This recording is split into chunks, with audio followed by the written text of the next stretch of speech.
The NHL is horrified of this. The Rangers have two of the best goaltenders in the league. The power play continues to improve, but the missing ingredient is consistent scoring at home. In this video, we're going to discuss exactly what New York needs to do to improve in this category on another sizzling edition of Rangers Digest. Welcome back to Rangers Digest. We are built for blue shirt fandom, and I'm your host, Bret Botfeld. It is great to be back with you guys on this beautiful Monday, the 17th of November. We have a ton to talk about, including the original six clash on Broadway last night between the Rangers and the Red Wings, Jonathan Quick's brilliant performance, and the power play continuing to get better and better and better. But make sure you guys stick around until the very end, because I'm going to reveal one small tweak Mike Sullivan has to make that will have a great impact on this Rangers roster moving forward, especially in the offensive zone. But before we break it all down, a quick reminder to go smash that subscribe button. About 72% of you who currently watch these videos are still unsubscribed to the channel. So please go down below, hit that free subscribe button. We greatly appreciate it so you can stay up to date with everything happening New York Rangers, because guys, this is the place to be for all your daily New York Rangers content. Let's waste no more time and hop right into this jam-packed video.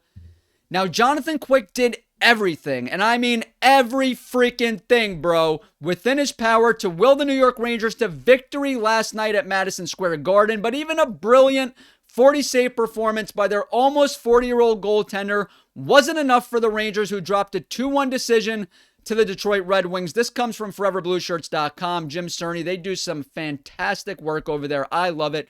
Make sure you guys go check it out. And look, it was a busy week of hockey for the Blue Shirts. They went 3-1, a very good week of hockey, got their first home win.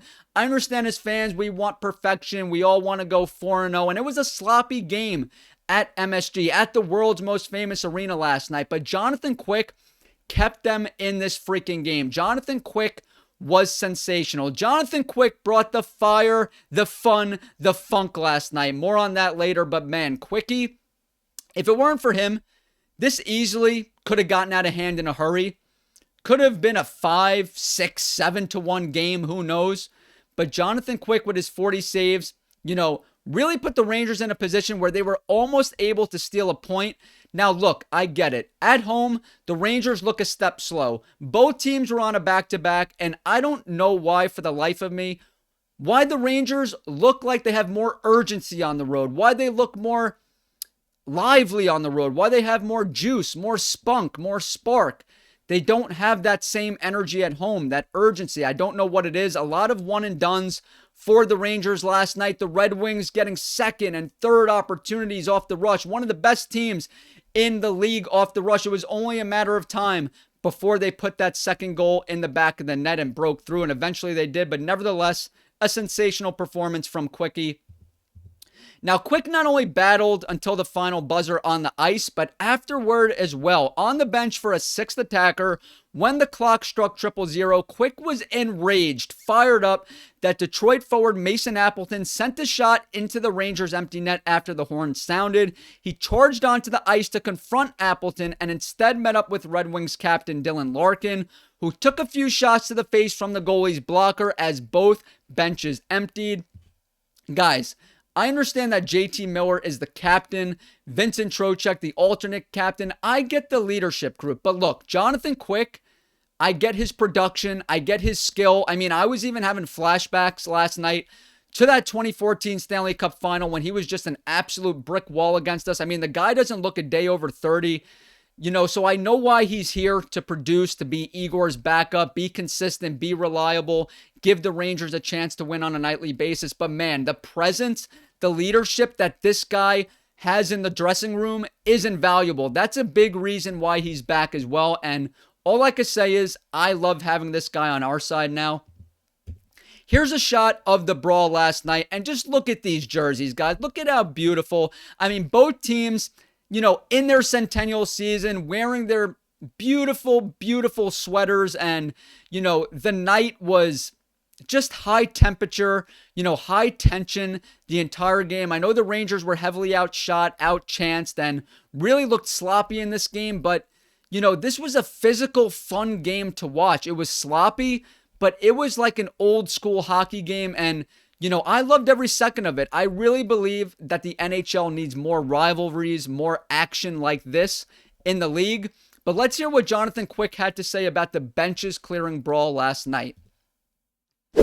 So here's Jonathan Quick on the benches clearing brawl. The horn goes off, a couple seconds pass, Appleton shoots it in the net. I don't know why they were surprised. And to be honest with you guys, I wasn't surprised. I don't know why they were. We understand that Jonathan Quick, being almost 40, being a Stanley Cup champion, being one of the best goaltenders to ever do it, probably the best American goaltender to ever do it. This guy is old school, and he didn't mince words. He, did not like the fact that they shot once the horn went off. And like I said, Jonathan Quick is old school, so I expected nothing less out of him. Now, Jonathan Quick, Igor Shesterkin, they've been great. The Mike Sullivan structure, for the most part, has been great. But something that is continuing to get better and we can't ignore is the power play. Here's Johnny Lazarus on X. If there's one positive to take from this game, it's that the New York Rangers power play is finally finding success. They've now scored in 4 straight games, 44.4% in that span. Will Cuylle has been a big part of that success. I made a video on this, a few episodes back. I framed the video around Will Cuylle being added to Power Play 1. A lot of you guys roasted me in the comment section saying, oh, it's not really a big deal. It's not big news. But the results speak for themselves. Will Cuylle being on Power Play 1 has changed a lot for this Rangers team. You see the success rate going up. Let's hear what Cuylle had to say about the Power Play success. Here's Will Cuylle on the power play success as of late. I'm comfortable in front of the net and just trying to get in the goalie's eyes. There's a lot of skill out there, so I'm just trying to compliment those guys. I love Will Cuylle at the net front. He doesn't shy away from the crease. He doesn't shy away from the blue paint. He doesn't look to get to softer areas on the ice. You can't replace Chris Kreider, but look, Will Cuylle has a similar frame. He's really the only guy that can fill that role, being 6'4", well over 200 pounds. And like I said, he's willing to pay the price for the production, willing to pay the price so the puck goes in the back of the net. And like I said, the results have spoke for themselves with Cuylle on the power play.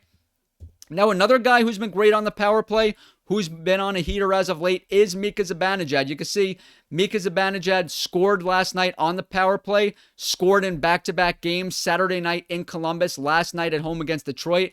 That was his 112th career power play goal with New York. You can see the company he's with. I mean, he's surpassed guys like Rod Gilbert, Brian Leetch. He's approaching Camille Henry, Chris Kreider, and by the time the season's over, he is going to be number 1 on that list. So really some great stuff from Mika Zibanejad. I hope he keeps it up.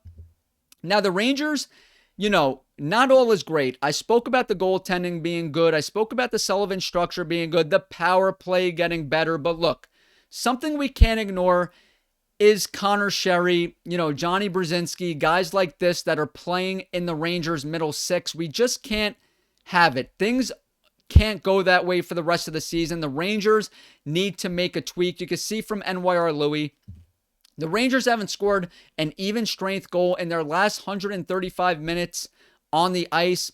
If Mike Sullivan and Chris Drury are convinced that none of Gabe, Othman, or Berard are ready to make NHL impacts, he needs to make a move for a winger sooner rather than later. Now, before we talk about options outside the organization, and we will have a separate video on that, let's talk about options in the organization. Obviously, Gabe Perreault was sent down. Brendan Othman was here for a cup of coffee, sent down.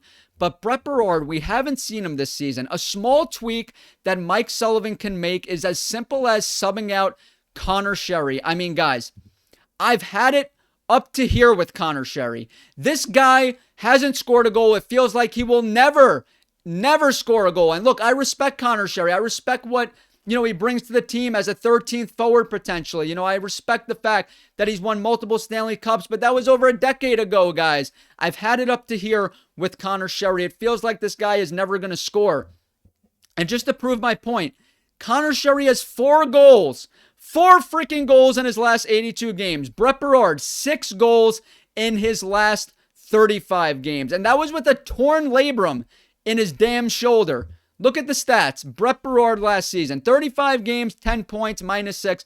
I get it doesn't jump off the screen. I get that it's not flashy, but it's a lot damn better than what Connor Sherry is bringing to the table. I understand he's Mike Sullivan's son-in-law or whatever he is, but he does not belong to be in the Rangers' middle six. He's fine as a 13th forward, but look at what Bret Botfeld brought to the table last season with a torn labrum in his shoulder. He could easily fill in for Connor Sherry, bring some more speed, bring some more goal-scoring punch, and he would be an upgrade.